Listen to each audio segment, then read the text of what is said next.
Ang biliary atresia ay sakit po sa atay, but i-compare nyo sa ibang sakit, ito ay walang gamot. So yung mga ibang sakit katulad ng hepatitis, di ba, nakukuha yan sa gamot.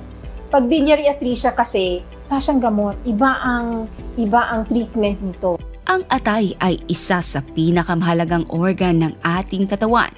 Ito ang naglilinis ng dugo at tumutulong sa pagtunaw ng pagkain o inumin. Ang pagkakaroon ng malusog na atay ay nagbibigay rin ng enerhiya, lumalaban sa impeksyon at nagtatanggal ng mga lason.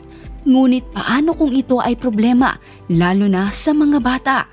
Ayon kay Dr. Marie Imelda Belen V. Tugsales, isang pediatric gastroenterologist mula sa Makati Medical Center, ang biliary atresia ay hindi lamang basta liver disease na naaagapan sa gamot at ang sakit na ito ay karaniwan sa mga sanggol.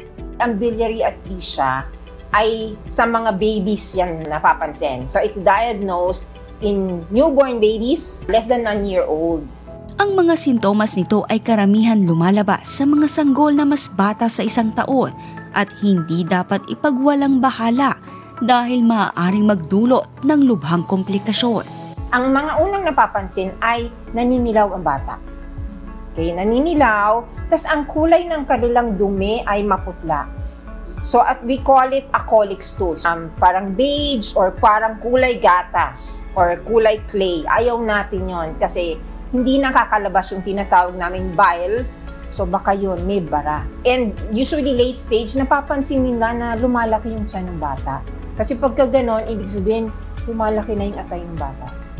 Ang biliary atresia, kung maagang matutukoy at magagamot, mas mataas ang pag-asa ng paggaling ng sanggol.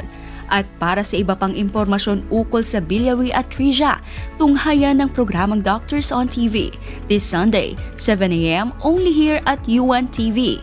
Kichi Cipriano, UNTV News and Rescue. Diyos ang aming sandigan, serbisyo publiko ang aming pinahalagahan.